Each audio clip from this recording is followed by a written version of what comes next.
Joliba Morning News. Au Mali, deuxième atelier national de renforcement de capacité de production des cartes de risque d'inondation et de sécheresse dans le bassin de la Volta, c'était hier à Bamako. Ouverture de la première édition du Forum des humanités africaines FHA à Bamako, des précisions à suivre dans ce journal. À l'international, la police bolivienne tire des gaz lacrymogènes sur les cultivateurs de coca lors des manifestations. Mesdames et messieurs, bienvenue au journal sur Joliba TV News. La nouvelle situation née de la fin de l'opération Barkhane, plaçant le Mali devant le fait accompli et l'exposant à une espèce d'abandon en plein vol, tels étaient en substance les propos tenus par le chef du gouvernement Choguel Kokala Maïga lors de la 76e Assemblée générale de l'ONU. Et à cet effet, nous avons rencontré Balan Diakité, politologue et chercheur. Il nous a donné ses impressions sur les propos du Premier ministre et les accusations de Paris. Il est au micro de Aïssata Traoré et de Adama Sanogo. Le Premier ministre Choguel Kokala Maïga, quand il dit, il parle d'abandon en plein vol, je pense certainement qu'il fait référence au changement de stratégie opéré par la France ces derniers temps au Sahel. Et donc, compte tenu de cela, Choguel il en déduit effectivement qu'il y a eu un abandon de la France. Effectivement, pour des partenaires qui sont liés par un contrat ou par une convention au plan international, il est recommandé à ce que, effectivement, toute modification ou tout changement de stratégie de la part d'un allié puisse faire l'objet d'un consensus entre les autres parties qui sont liées par le contrat. Ce qui n'a pas été le cas pour le retrait de la France ou de la suspension de ces opérations conjointes avec les forces armées du Mali. Mais encore une fois, il y a des conséquences peut-être qu'il faut entrevoir. S'il y a retrait de la France au Mali aujourd'hui, est-ce que nos forces peuvent suffisamment assurer la sécurité? S'il y a retrait de la France aujourd'hui avec l'arrivée d'un autre allié, le temps que cet allié puisse s'adapter au terrain, est-ce que ça ne va pas prendre encore du temps? Donc il y a toutes ces questions qui sont là au fond, qui ne sont pas abordées par le Premier ministre. Son discours a été un discours fort, mais quelque part, du point de vue technique et pratique, ça a été marqué par certaines limites. Après son discours tenu à l'Assemblée générale des Nations unies, la coordination des mouvements de l'Azawad, CMA, a réagi par rapport aux propos du docteur Choguel Kokala Maïga. Adama Sanogo nous en dit plus. Lors de la 76e Assemblée générale des Nations unies tenue du 21 au 27 septembre 2021 à New York, le Premier ministre malien Dr Choguel Kokala Maïga a touché du doigt toutes les difficultés dont souffre le Mali, notamment l'insécurité grandissante. En effet, dans son discours, le Premier ministre de la Transition a réaffirmé que la stabilisation du Mali passe aussi par la mise en œuvre de l'accord pour la paix et de la réconciliation issu du processus d'Alger. En outre, il a ajouté que c'est d'ailleurs une raison pour le gouvernement et les mouvements signataires, ainsi que ceux de l'inclusivité, de poursuivre cette mise en œuvre dans un esprit de confiance et de responsabilité au sein d'un cadre dit intermalien pour la mise en œuvre de l'accord. Toutefois, le Premier ministre n'a pas manqué de pointer du doigt des lenteurs au niveau de la coordination des mouvements de l'Azawad, CMA, sans quoi la question du processus de désarmement, démobilisation et réinsertion DDR aurait été effective. Après cette sortie, la coordination des mouvements de l'Azawad, CMA, a réagi face à ces propos. Selon elle, le motif est de clarifier certains points concernant l'accord d'Alger et sa mise en œuvre. La CEMA ne s'oppose nullement au principe de DDR qui demeure d'un caractère politique et volontaire, mais reste attaché aux engagements inscrits dans la dernière feuille de route de la mise en œuvre de l'accord pour la paix et la réconciliation signé avec les autorités de transition le 18 décembre 2020. A-t-elle noté le lendemain, en réaction au discours du Premier ministre de la Transition, la coordination des mouvements de l'Azawad CEMA? Pour rappel, cette feuille de route validée par la 42e session du comité de suivi de l'accord tenue le 11 février 2021 à Kidal recommandait entre autres des précisions sur le concept force de défense et de sécurité reconstituée, la question des quotas. Elle indiquait également le démarrage du processus de DDR global des combattants de mouvements signataires de l'accord pour la paix et la réconciliation et d'intégration dans les corps constitués de l'État, y compris les forces armées de défense et de sécurité. Je l'évoquais dans les titres, pour renforcer la capacité des techniciens dans le cadre de la conception des cartes d'inondation et de sécheresse, un deuxième atelier national est organisé à Bamako. Cette initiative concerne précieusement le bassin de la Volta. Il se tiendra pour 4 jours. Aruna Salia Kone pour le compte rendu. Les inondations et la sécheresse. Ces phénomènes météorologiques sont devenus fréquents à cause des changements climatiques. Pour minimiser les conséquences de ces phénomènes, la capacité des techniciens est renforcée pour produire des cartes de risques d'inondation et de sécheresse. Il faut connaître où sont les risques, où sont positionnés les risques par rapport à tel système, par rapport à tel élément, à tel niveau donc du bassin de la Volta ou de la portion nationale du Mali. Le risque est plus sévère et le risque existe en tout cas de façon. La dite carte constitue des données répertoriées des cas précédents d'inondation et de sécheresse. Les prévisions pluviométriques et des écoulements qui va nous permettre quand même en fonction de l'intensité, sinon de la catégorie de ces différents aléas, de prendre des mesures préventives.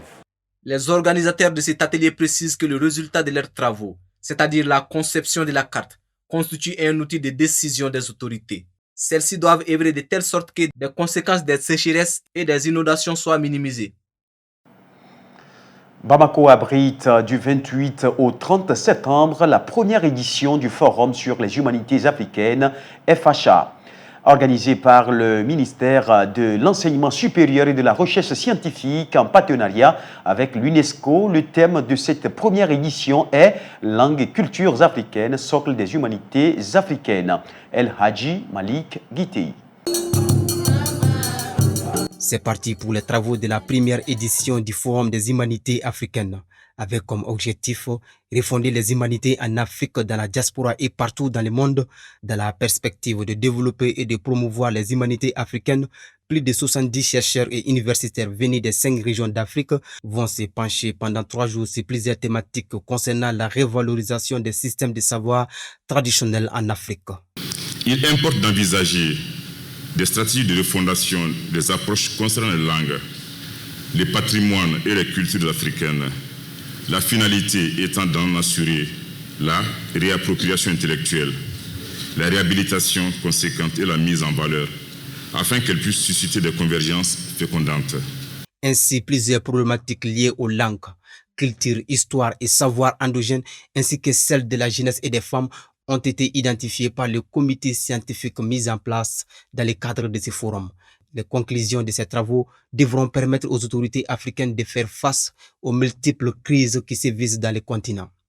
Il s'agit de trouver, d'élaborer et de mettre à la disposition des décideurs des solutions endogènes aux crises pour permettre l'émergence de sociétés paisibles et inclusives qui œuvrent pour le développement durable du continent. Cette initiative vient à point nommé pour le Mali, qui est en période de refondation. Le colonel Sadio Kamara, en qualité de représentant du président de la transition, le colonel Assimi Goïta, assure que le gouvernement malien prendra en compte les recommandations de ce forum. Il prendra en compte les réflexions de haut niveau qui se feront ici dans le processus de la refondation de l'État. Nous avons toujours besoin des lumières des hommes de science et des intellectuels pour nous ressourcer et trouver le chemin de la paix et de la réconciliation nationale.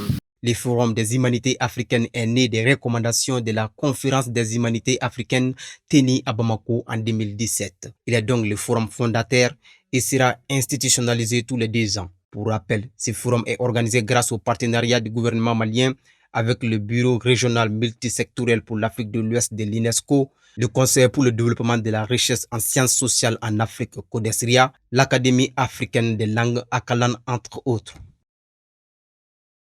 Dans son allocution devant les Nations Unies samedi dernier, le Premier ministre malien de la transition a accusé la France d'avoir abandonné le Mali en plein vol. Des propos contre lesquels le gouvernement français a riposté avec ténacité. Abdoulaye Koniba Konaté et Aminata Chektal. La nouvelle situation née de la fin de Barkhane, plaçant le Mali devant le fait accompli et l'exposant à une espèce d'abandon en plein vol, nous conduit à explorer les voies et moyens pour mieux assurer la sécurité de manière autonome avec d'autres partenaires, de manière à combler le vide que ne manquera pas de créer la fermeture de certaines emprises de Barkhane dans le nord du Mali. Ces propos du Dr Choguel Kokala Maïga n'ont visiblement pas été digérés par le gouvernement français. La ministre des Armées Florence Parly s'indigne contre ce discours du premier ministre malien qui, selon elle, est plein beaucoup d'hypocrisie, beaucoup de mauvaise foi et beaucoup d'indécence. Comme argument, le gouvernement français rappelle que ces propos du Dr Choguel Kokala Maïga ont été tenus le lendemain de la mort du 52e militaire français dans le Sahel, un soldat français déployé dans le cadre de la force Barkhane. De ce fait, l'allocution du chef du gouvernement malien revient à dire, je cite, « s'essuyer les pieds sur le sang des soldats français ». Fin de citation. Par ailleurs, le gouvernement français a tenu à préciser que la transformation de leur dispositif militaire au Sahel ne constitue ni un départ du Mali, ni une décision unilatérale. Et il est faux d'affirmer le contraire, ajoute-t-elle. En outre, la ministre française des Armées définit l'objectif du recours du Mali à la société Wagner comme un moyen de ne pas tenir les engagements pris vis-à-vis de la communauté internationale. Pour elle, la date annoncée pour la fin de la transition ne convient pas parfaitement aux autorités et elles ont envie, selon Florence Parly, de faire durer la chose. De ce fait, la France a réitéré devant les Nations Unies son appel à l'organisation d'élections législatives et présidentielles le 27 février au Mali. Toujours dans la même foulée, au cours de l'Assemblée générale des Nations unies, le Premier ministre, chef du gouvernement, Dr Choguel Kokala Maïga, a plaidé pour la prorogation du délai de la transition, mais plusieurs regroupements de partis politiques et organisations de la société civile s'y opposent. Suivant le récit de Oumou Makalou. Depuis quelques semaines, des voix réclament la prolongation du délai de la transition. Et de plus en plus, les autorités de la transition s'inscrivent dans cette dynamique. Ainsi, le Premier ministre Dr Choguel Kokala Maïga, lors de la 76e session de l'Assemblée générale des Nations unies, a plaidé pour la prolongation du délai de la transition.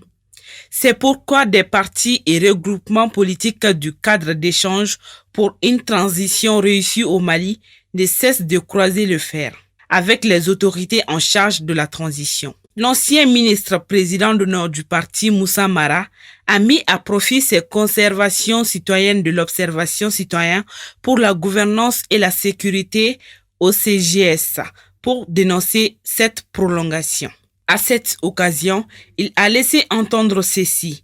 On dit que les conditions sécuritaires ne permettent pas, donc on ne peut pas organiser des élections. Il faut prolonger la transition. Sauf qu'en le disant, il n'assure pas que si on prolonge de quelques mois, est-ce que les conditions seront encore meilleures? Je pense qu'aujourd'hui, personne, à commencer par les autorités de la transition, ne peut donner cette garantie. Personne ne peut dire qu'en 3, 6 mois ou quelques semaines, ça va être mieux après. Donc, il s'agit de se poser la question dans les conditions sécuritaires difficiles actuellement, qu'est-ce qui pourrait être fait? A dénoncé l'ancien Premier ministre. Selon lui, ce sont les citoyens qui votent. Il a précisé qu'au regard de la répartition des électeurs sur le territoire, aujourd'hui, on peut organiser des élections permettant à 80% au moins des électeurs de voter. Pour M. Moussa Mara, il faut que les acteurs politiques, les autorités et la société civile puissent déterminer les bases d'un consensus minimal nous permettant d'aller aux élections et là où on pourra le faire. En attendant cette prolongation ou pas, le sujet divise et continue de faire couler beaucoup d'encre. Parlons à présent santé. La rédaction s'intéresse à l'importance de la consultation prénatale, communément appelée CPN. Selon les spécialistes, la consultation prénatale CPN est définie comme étant une activité préventive dirigée vers les femmes enceintes. Pour en savoir davantage sur la CPN, suivons ce reportage de Aminata Traoré et Bakoroba Niaré. La consultation prénatale est obligatoire selon les spécialistes de la santé. Elle vise avant tout à confirmer la grossesse par une sage-femme ou d'un gynécologue. La consultation prénatale se définit comme étant un ensemble d'activités consistant à faire, premièrement d'abord, consulter la femme, faire le diagnostic de la grossesse, surveiller l'état de la mère et du fœtus, surveiller le développement du fœtus, préparer l'accouchement, dépister les pathologies associées à la grossesse et puis aussi donner des conseils et les informations à la femme. Selon l'Organisation mondiale de la santé, la consultation prénatale s'étend sur 8 étapes. Une information que Dr Koulibaly Yacouba Fili, gynécologue obstétricien à l'hôpital Mère-Enfant de Luxembourg, nous confirme. Présentement, avec l'Organisation mondiale de la santé, la consultation prénatale s'est définie en 8 visites. Enceinte de 4 semaines, Madame Djani Zeynab Silla estime que la consultation prénatale est primordiale pour une femme en état de grossesse. Pour une femme enceinte, c'est très important. Je suis venue pour l'apaiser ce matin et c'est ma première fois. Je suis à 1 mois de grossesse, ça fait 4 semaines. Cependant, Dr Koulibaly invite les femmes enceintes à ne pas négliger la consultation prénatale. Il y a beaucoup de risques, comme on l'a si bien dit. Une femme qui reçoit la consultation, c'est pendant la consultation qu'on donne des médicaments pour, comme on l'a si bien dit, à lutter contre le palu, les traitements préventifs intermittents, à lutter contre l'anémie, à voir aussi s'il n'y a pas de pathologies associées telles que l'hypertension artérielle et le diabète. Donc quand vous ne venez pas à la consultation, on ne pourra pas faire le diagnostic et le dépistage de ces pathologies-là. Donc vous risquez vraiment des fois de perdre votre bébé ou même de perdre votre vie. Les taux de couverture de consultation prénatale effective au Mali est de 40,11% en 2018, selon l'annuaire statistique 2018 du ministère de la Santé. À présent, l'image du jour. Le stade du 28 septembre est la principale enceinte sportive de Guinée. Il est situé à Conakry et a une capacité estimée à 25 000 places. Construit au début des années 60, le stade du 28 septembre accueille les rencontres internationales de l'équipe nationale de football.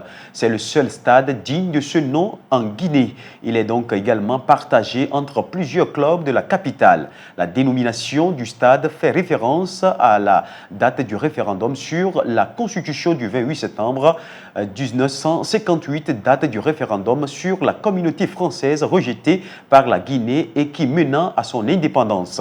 Le 28 septembre 2009, soit 51 ans jour pour jour après le référendum, déterminant le nom du stade, un meeting politique organisé par le Forum de Forces Vives de Guinée tourne au bain de sang. Des centaines de personnes sont tuées par l'armée. Les femmes sont spécifiquement prises pour cible par les soldats guinéens qui commettent de nombreux viols publics et d'autres violences sexuelles. D'après l'ONG Human Rights Watch, les forces de sécurité sont impliquées dans le viol d'une centaine de femmes participant à cette manifestation pacifique. 12 ans après, toujours en quête de justice, les victimes en appellent aux nouvelles autorités guinéennes. À présent, l'actualité internationale avec Fanta Diarra. Ce n'est pas facile de traverser autant de pays pour atteindre son but, déclare Francisco, un migrant haïtien, mais rien qui ne peut entamer sa motivation alors qu'il s'apprête à pénétrer dans la jungle du Darien en direction de la frontière colombienne vers le Panama et de poursuivre son voyage vers les États-Unis. On est tous motivés, on ressent la peur un instant, 1 minute, une demi-heure, puis elle disparaît. La motivation revient parce que vous savez que vous voulez le faire dans un but précis, c'est-à-dire aller aux États-Unis. Un enfant de 12 ans à peine a un sac sur l'épaule et de grosses gouttes de sueur sur le visage. À chaque pas, il manque de trébucher sur les chemins boueux qui serpentent dans la montagne sous une végétation épaisse. Mais il ne se plaint pas.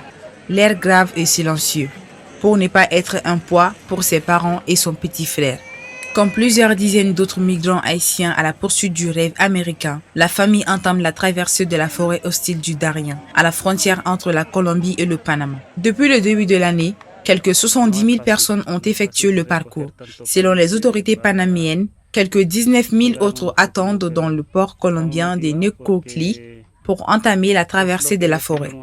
Le sommet de la montagne ne sera pas un relâchement pour les marcheurs. C'est là que prend fin l'arrangement avec les guides colombiens qui régissent le trafic de migrants par les autorités panamiennes s'ils franchissent la frontière.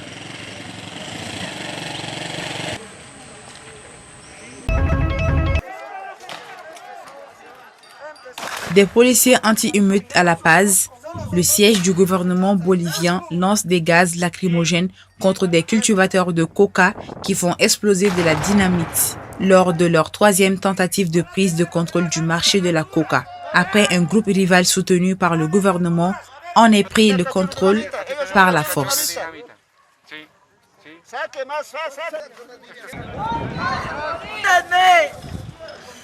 Nous revendiquons notre droit légitime.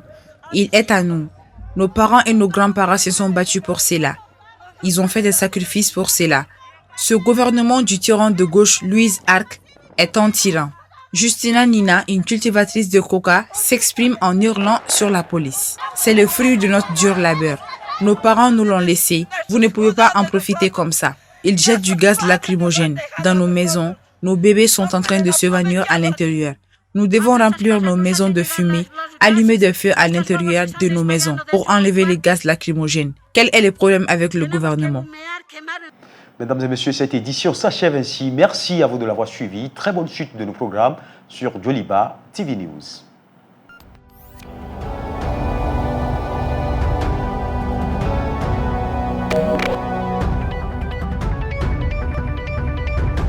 Joliba Morning News.